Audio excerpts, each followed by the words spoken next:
నమస్తే welcome to KVR news 9 బులెటిన్ల ముందుగా headlines చూద్దాం. నా జీతం మీ జీవితం కోసం డిప్యూటీ సీఎం జనసేన అధినేత పవన్ కళ్యాణ్.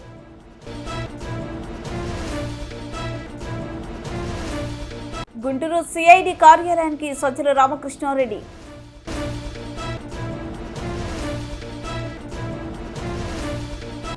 వరి ధాన్యం కొనుగోలు చేయడంలో ప్రభుత్వ అధికారుల జాప్యం.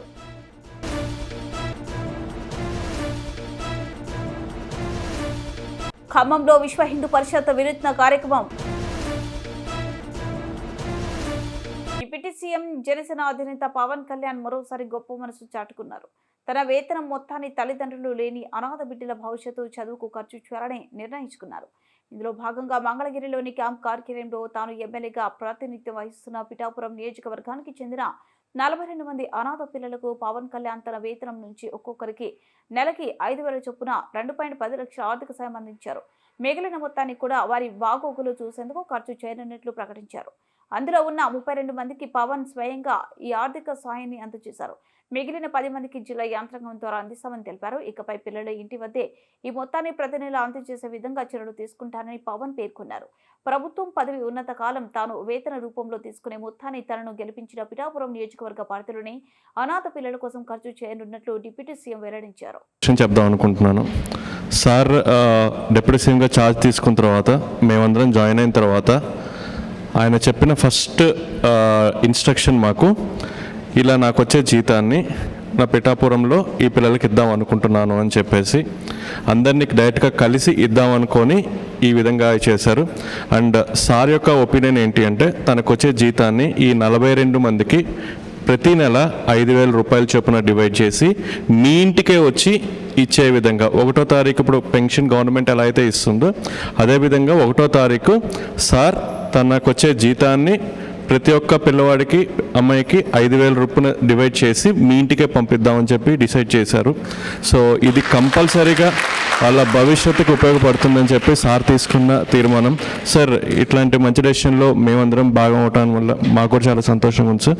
ఎలాంటి ఒక క్రైటీరియా పెట్టుకొని ఒక ప్రాతిపదిక పెట్టుకొని ఏ కమ్యూనిటీ అలాంటి ఏమీ లేకుండా అందరికీ సమానంగా చూసి అందరికీ మన దగ్గర ఎవరెవరైతే మనకు తెలుసు అంటే గవర్నమెంట్ వారి దగ్గర తల్లిదండ్రులు కోల్పోయాలని తెలుసున్న ప్రతి ఒక్కరిని ఇవాళ పిలవడం జరిగింది. అది నెంబర్ ఎంత తక్కువ ఎక్కువ అనేది కూడా ఆలోచించకుండా పిలవడం జరిగింది. సో అందుకు నా వైపు నుంచి జిల్లా అధికార యంత్రాంగం వైపు నుంచి sir I really thank you for doing this from bottom of my heart. Pithapuram నుంచి ప్రత్యేకించి వచ్చిన మీ అందరికీ పేరు పేరున హృదయపూర్వక నమస్కారాలు. పిఠాపురం నుంచి మీరందరూ నన్ను ఎంతో నమ్మకంతో గెలిపించారు. మన పిఠాపురం కావాల్సిన అభివృద్ధి పనులతో పాటు ప్రతి చిన్న సమస్య ఏది ఉన్నా కానీ మన ఇక్కడ దగ్గర పర్యవేక్షిస్తూ మన డిప్యూటీ సీఎం ఆఫీస్ దగ్గర నుంచి కానీ అక్కడ స్థానికంగా మన ఆఫీస్ దగ్గర నుంచి అన్ని పనులు చేసుకుంటూ వెళ్తున్నాం. ప్రత్యేకించి నా దృష్టికి తీసుకొచ్చారు. దాదాపు 42 మంది ఆర్ఫన్స్ ఉన్నారు, తల్లిదండ్రులు లేని వాళ్ళు, లేదంటే కూర్చోబెట్టి దాంట్లో సగం మంది కనీసం ఎవరు బాధ్యత తీసుకోవడానికి ఎవరు లేరు. దీనికి మనం ఏదైనా చేయాలని షణ్మోహన్ గారు అలాగే కృష్ణతేజ గారు నా దృష్టికి తీసుకొచ్చారు. ఆ రోజు నేను అనుకున్నది ఏంటంటే ముందుగా నేను ఎమ్మెల్యేగా గెలిచి డిప్యూటీ సీఎం పదవి తీసుకున్నాక బాధ్యతలు తీసుకున్నాక జీతాలు ఇవన్నీ తీసుకోకూడదని నిర్ణయించుకుంటే అసలు భారం అవ్వకూడదని. కానీ పరిస్థితి ఏమొచ్చిందంటే చాలా మిగతా వాళ్ళందరూ కూడా ఇబ్బంది అవుతూ ఉంది. అందువల్ల ప్రత్యేకించి నేను తీసుకొని అది ఎవరికి ఖర్చు పెట్టాలి అని అనుకుంటే నాకు చదువుకుంటున్న మీకు, తల్లిదండ్రులు కుటుంబం ఇవన్నీ దూరమైన మీకు అది మీ భవిష్యత్తుకి ఏదైనా ఉంటే చాలా చాలా బాగుంటుంది అనేది నాకు అనిపించింది. దాని తగ్గట్టుగా అడుగు వేసాం. సో నాకు వచ్చే జీతంలో మొత్తం ఆ డబ్బంతా ఇట్లా మీ భవిష్యత్తుకి ప్రతి ఈ పదవి ఉన్నంతకాలం ప్రభుత్వం ఉన్నంతకాలం. గుంటూరు సిఐడి కార్యాలయంలో వైఎస్ఆర్సీపీ నేత సజ్జల రామకృష్ణారెడ్డి విచారణ ముగిసింది. అనంతరం ఆయన మీడియాతో మాట్లాడుతూ టీడీపీ ఆఫీస్పై దాడికి సంబంధించి అక్రమ కేసుల విచారణకు పిలిచారని, బాధ్యత కలిగిన పౌరుడిగా విచారణకు వచ్చారని తెలిపారు. గతంలో కూడా ఒకసారి విచారణకు వచ్చారని చెప్పారు. ప్రజాస్వామ్యంలో పట్టాభిలాగా బూతులు మాట్లాడారు. టీడీపీ నాయకుడు పట్టాభి ఎలా మాట్లాడాడో అందరికీ తెలుసునని సజ్జల అన్నారు. దాడులకు మా నాయకుడు జగన్ వ్యతిరేకం మాట్లాడే సమయంలో సంయమనంతో ఉండాలి. ఈ ఘటన జరిగే సమయంలో నేను ఊళ్ళో లేను. అధికారులు అడిగిన ప్రశ్నకి నాకేమీ తెలియదని సమాధానం చెప్పాను. ఏడాది కాలంగా రెడ్ బుక్ వేధింపులు ఎక్కువయ్యాయి. ఎన్నికలకు ముందు నుంచే రాజ్యాంగ విరుద్ధంగా ప్రవర్తించారు. ఇష్టం వచ్చినట్లు కేసులు పెట్టడం, వేధించడం, జైలుకు పంపడమే పనిగా పెట్టుకున్నారు. చంద్రబాబు నుంచి కింద స్థాయి వరకు ఇదే విధంగా వ్యవహరిస్తున్నారు. కంతేరు ఎంపీటీసీ అయిన మహిళ పట్ల కూడా పోలీసులు దురుసుగా ప్రవర్తించారని సజ్జల పేర్కొన్నారు. సమాధానాలు ఇచ్చాం. గతంలో కూడా చెప్పాము. అప్పుడు బై ఎలక్షన్ జరుగుతున్నందువల్ల నేను ఇక్కడ లేను. దానికి సంబంధించిన ఆధారాలు కూడా ఇంతకుముందే ఇచ్చాం. అయినప్పటికీ మళ్ళీ పిలిచారు. సో మీ సూచనల ప్రకారమే జరిగిందా అని ఇలాంటి క్వశ్చన్లు అన్నీ వేశారు. ప్రజాస్వామ్యంలో ఎవరు బూతులు అట్లా పట్టాభిలాగా బూతులు తిట్టినప్పుడు బాధపడతాం, ఆక్రోశం వస్తుంది. ఇందుకోసం ఆ రాజకీయాల్లో ప్రజా జీవితంలో నేను బాధ కలుగుతుంది. కానీ అంత అసభ్యకరంగా ఘోరంగా ఎవరు వినలేనంతగా మాట్లాడు. కానీ దాడులు పరిష్కారం అని అయితే మేము అనుకోము. అలాంటి వాటిని మా నాయకుడు కానీ మేము కానీ ఎంకరేజ్ చేయము. బట్ సంయమనం అనేది ఆ వైపు ఉండాలి. ఉంటేనే రెండో ఇప్పుడు రియాక్షన్ ఎవరన్నా, అందులో జగన్మోహన్ రెడ్డి గారు లాంటి ప్రజానాయకుడు, ప్రజల్లో బలమైన పట్టు అభిమానం ఉన్న నాయకులు, అభిమానులు చాలామంది ఉంటారు. వాళ్ళు పార్టీ కార్యకర్తలే కాదు, అన్ని రకాలుగా ఉంటారు. అలాంటి పరిణామాలు ఏం జరగకూడదు అనుకుంటే మాట్లాడేటప్పుడు సంయమనం ఉండాలి. అది ఇటువైనా అటైనా ఎవరికైనా సరే పబ్లిక్ లైఫ్లో ఉండదు. అటు రెండు కరెక్ట్ కాదని చెప్తాం. ఇప్పుడు కూడా అదే చెప్పాను. కానీ దీనికి సంబంధించినంతవరకు నేను లేని ఆ రోజు అని చెప్పినా కూడా ఈరోజు మళ్ళీ అడిగారు. తెలిసిన విషయాలు ఏమన్నట్టు చెప్పమన్నారు. తెలియనివే మొత్తం మీరు అడుగుతున్నవేవి నాకు తెలియదని చెప్పాను. మళ్ళీ పిలిస్తే మళ్ళీ వస్తామని చెప్పాను. ఇది కేసుకు సంబంధించి ఈరోజు జరిగింది. ఇది కాక ఎలాగో సందర్భం వచ్చింది కాబట్టి ఇక్కడికి వచ్చాం. మీరంతా మీడియా మిత్రులు ఉన్నారు కాబట్టి ఈ సంవత్సరంగా మీరు చూస్తుంటే అది రోజు రోజుకు పెరిగిపోతుంది. ఈ సోకాళ్ళ రెడ్ బుక్ పాలన అనేది ఆ రోజు అతను లోకేష్ అంటుంటే ఏదో పొలిటికల్ రిటారిక్లో పార్ట్గా అన్నారనుకున్నాం. కానీ లేదు, వాళ్ళ తండ్రి కొడుకు ముందు నుంచే ఒక పథకం ప్రకారము రావడమేంది రాక ముందు నుంచే ఎన్నికల కమిషన్ పరిధిలో ఇంకా మేము అధికారంలో ఉండగానే, జగన్మోహన్ రెడ్డి గారు వైఎస్ఆర్సీపీ అధికారంలో ఉండగానే ఎన్నికల కమిషన్ పరిధిలోకి వచ్చిందని చెప్పి దాని ద్వారా ఎంత అడ్డగోలుగా వ్యవహరించారో, ఎంత రాజ్యాంగ విరుద్ధంగా రాజ్యాంగాన్ని ఉల్లంఘించి వైలెన్స్ క్రియేట్ చేశారో అందరూ చూశారు. ఇంకా తర్వాత ఏకంగా పరిపాలనలోకి వచ్చినాక ఇంకో ఒక పథకం ప్రకారం ఏ అంటే అది రాసుకోవడం, నువ్వు సంతకం పెడతావో లేదో వచ్చిన వాడికి అక్కడ ఉండకపోయినా కేసు పెట్టడం, మేజిస్ట్రేట్ దగ్గర తీసుకోవడం, రిమాండ్కి పంపించడం, ఆ తర్వాత ఇంకోటి ఏదో పెట్టడం. దానికి ఆ టైంలో ఎవరైతే నిందితుడిగా వీళ్ళు పెడుతున్నారో వాళ్ళు అక్కడ ఉండడం అవసరంలా, లేదా రాయించిన వాడు ఎవడో వాడికి పరిచయం కూడా అవసరంలా. కేవలం ఈ నిందితుల మీద చంద్రబాబు గారి దగ్గర మొదలు పెడితే కింద వరకు స్థానిక నాయకుడి వరకు ఎవరికైనా కోపం ఉంటే చాలు. అది వ్యక్తిగతమైన కావచ్చు, ఇంకో రకమైనదా కావచ్చు. పెట్టు కేసు ఎత్తి ముందు లోపల పడి వేల మంది అవుతున్నారు. మరి మొన్న మళ్ళీ మాకు కావాలి అప్పుడు ఎమ్మెల్యేగా, అప్పుడు ఎప్పుడుదో పాతది కంప్లైంట్, మా హయాంలోనే కంప్లైంట్ ఇచ్చారు టీడీపీ వాళ్ళు ఎవరు. దాన్ని ఇప్పుడు ఓపెన్ చేసి 307 పెట్టి ఆయన మీద ఒక కేసు పెట్టారు. నిన్నటికి రాత్రి ఇప్పుడే ఇంతకుముందే తెలిసింది, కంతేరు మా పార్టీ ఎంపీటీసీ ఎస్సీ మహిళ, ఐ థింక్ రాత్రి అర్ధరాత్రి అయిన తర్వాత అనుకుంటున్నాను, తెల్లవారుదామున 3 గంటలకు వెళ్ళి ఆమె దుస్తులు మార్చుకుని వస్తాను, నైటీలో ఉన్నానంటే కూడా వినకుండా బలవంతంగా 20-30 మంది వచ్చి అలాగే ఆమె నైటీలో ఉన్న ఆమెను తీసుకెళ్లి, మహిళని కూడా చూడకుండా తీసుకెళ్లేసి వేశారు. ఇప్పుడు ఐ థింక్ కోర్టులో పెట్టినట్టున్నారు అనుకుంటా, పెట్టబోతున్నారు. చట్టం క్లియర్గా చెప్తోంది, చీకటి పడిన తర్వాత కానీ ఇంకో రకం కానీ మహిళల విషయంలో ఎట్లా వ్యవహరించాలనేది క్లియర్ కట్ ప్రొసీజర్ ఉంది, ఇన్స్ట్రక్షన్స్ ఉన్నాయి, గైడ్ లైన్స్ కూడా కాదు, స్పెసిఫిక్ ఉన్నాయి, సుప్రీంకోర్టు ఆర్డర్స్ ఉన్నాయి. అంటే టెర్రర్ క్రియేట్ చేస్తున్నారు. రాజ్యాంగాన్ని వాడుకొని టెర్రర్ క్రియేట్ చేయడం, వ్యవస్థీకృతమైన టెర్రర్, రాజ్యాంగం వాడుకొని మిస్యూజ్ చేసి టెర్రర్ క్రియేట్ చేయడం ఇంత పథకం ప్రకారం. ఎప్పుడో 70s లాటిన్ అమెరికన్ కంట్రీస్లో వినేవాళ్ళం నియంతల పాలనలో. అంతకుముందు ఎక్కడ జర్మనీలో అక్కడ చదువుకునే వాళ్ళం. ఇప్పుడు మోడర్న్ ఆధునికంగా తయారైన మన రాజ్యాంగం దీంట్లో కూడా దీన్ని మిస్యూజ్ చేయొచ్చు, ఎంతవరకు వెళ్ళొచ్చు అనేది చంద్రబాబు నాయుడు గారు ఆయన ప్రభుత్వం చూపిస్తున్నారు. ఈ కేసు రాత్రిది చెప్తారు, అర్ధరాత్రి ఎందుకు పోవాలి, పొద్దున పోవచ్చు. నిజంగా నువ్వు కేసు ఉంది అనుకున్నా కూడా అది కూడా జరిగింది, పిల్లలకు సంబంధించింది ఏదో జరిగింది. వీళ్ళు పెట్టిన కేసు తీసుకోలేదు, ఎస్సీ కేసు పెట్టి అటువైపు నుంచి పెట్టిన వాళ్ళ కేసు మాత్రమే తీసుకుని వీళ్ళని అరెస్ట్ చేసి తీసుకెళ్ళారు. న్యాయాలు పక్కన పెడితే ఒక మహిళతో ఎట్లా డీల్ చేయాలనేది కూడా చేయలేదంటే వీళ్ళు ఎక్కడికి దిగజారిపోతున్నారు. కేవలం ఒక రౌడీలు ఎట్లా బిహేవ్ చేస్తారో, మేము ఇదిగో దౌర్జన్యం చేస్తామనే విషయం తెలిసి భయపడాలి మీరందరూ అని చెప్పడానికే ఇవన్నీ చేస్తున్నారేమో అని అనిపిస్తుంది. మా నాయకుడు చెప్తున్నట్టు కాలం ఎప్పుడు ఇలాగే ఉండదు.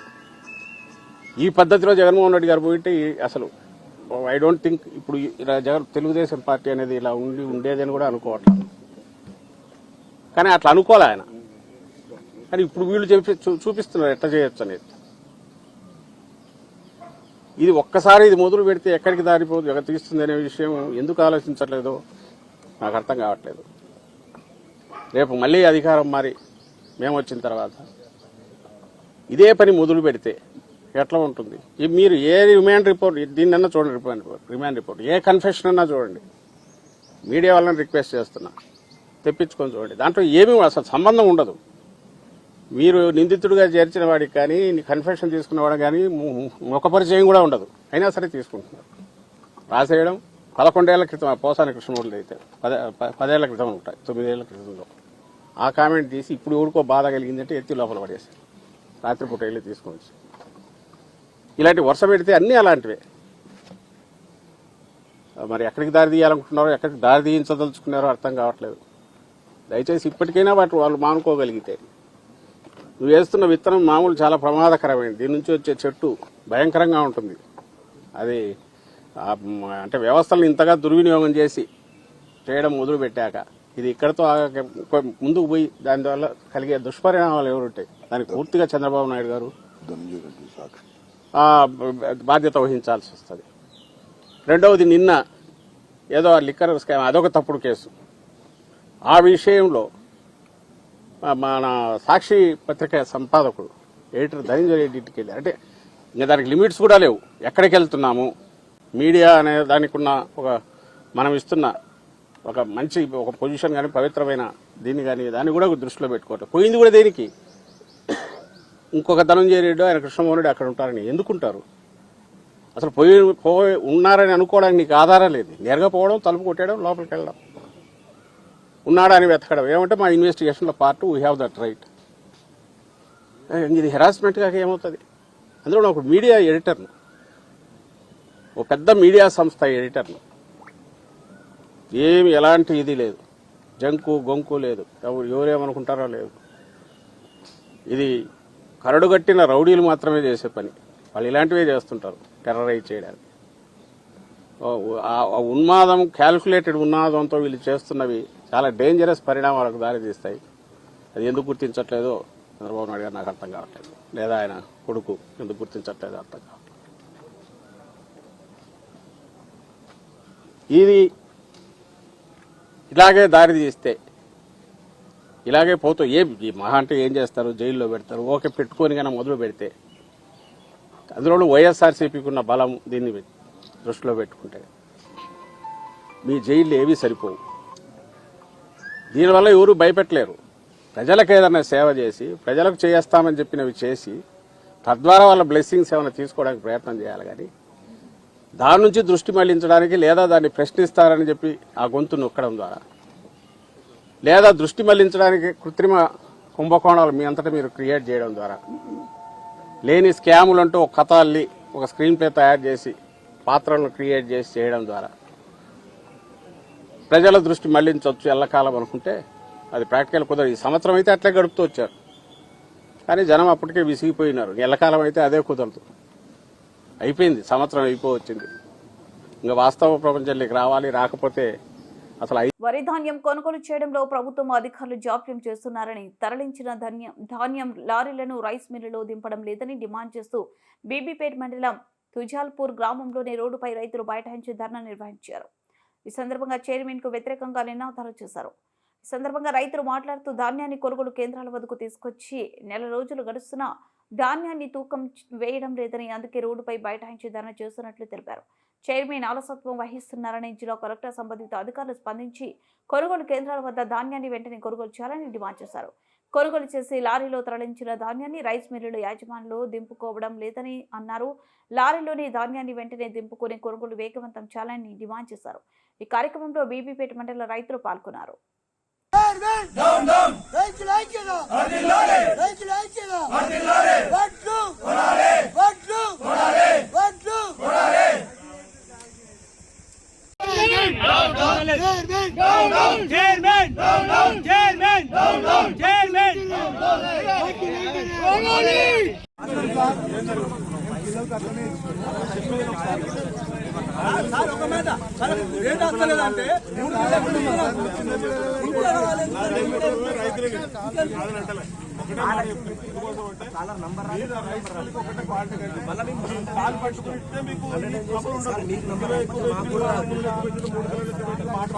మీరు క్వాలిటీగా 40 సంచితో పాటు 40 జాలి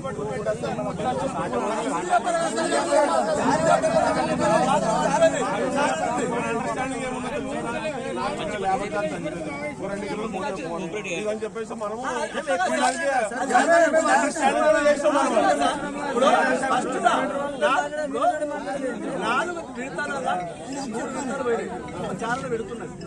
ముందు పెడితేనే అదే పని చేస్తాం. సరే ఇప్పుడు లాస్ట్ వచ్చాక ఈ విడత పెడతాం మేము ఏం చేయమంటారు? బాబు నేను చెప్పేది కొన్ని సెంటర్లు ఏం చేస్తారు, ఫస్ట్ నుంచే జాలి, కొన్ని సెంటర్లో జాలి లేదు. నిజం అవుతుందా? మరి దానికి ఏం చేస్తాం? వడ్లు కొనుగోలు చేయడం ద్వారా ఈ ధర్నా చేయడం జరిగింది. దానివల్ల రైతులందరూ ఆందోళన రోడ్డు మీదకి ఎక్కడం జరిగింది.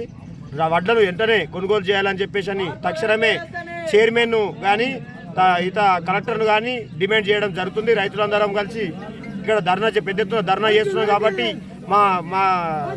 వాళ్ళ సహకారాలు మాకు అందించి మమ్మల్ని సహకరించి వడ్లను కొనాలని వెంటనే తక్షణమే రైతులు. ఖమ్మం నగరానికి రక్షగా 8 దిక్కులు ఆంజనేయ స్వామి స్వయంభూగా వెలిశారు.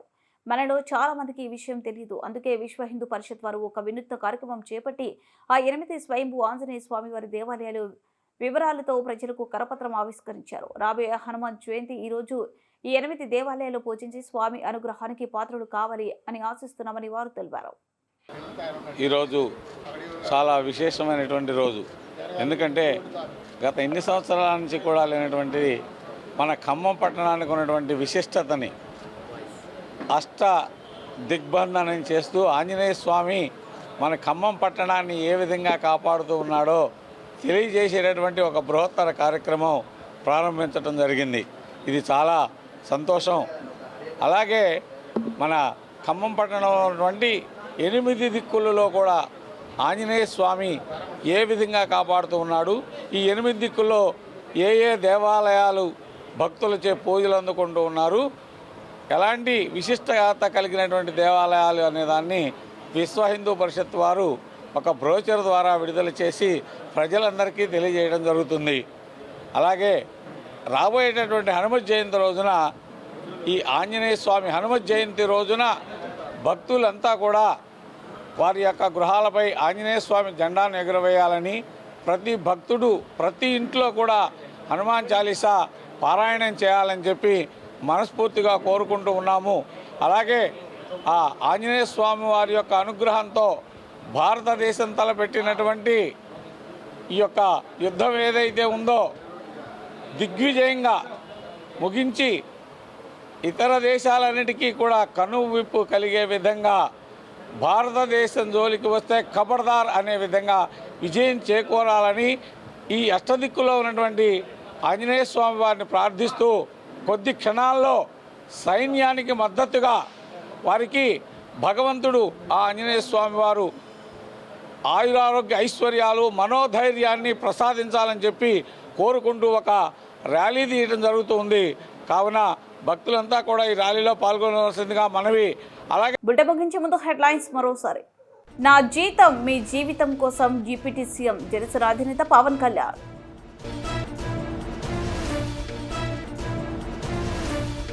గుంటూరు సిఐడి కార్యాలయానికి సజ్జల రామకృష్ణారెడ్డి.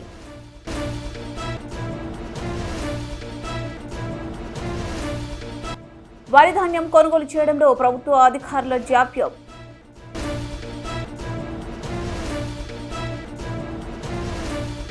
ఖమ్మంలో విశ్వ హిందూ పరిషత్ వినూత్న కార్యక్రమం.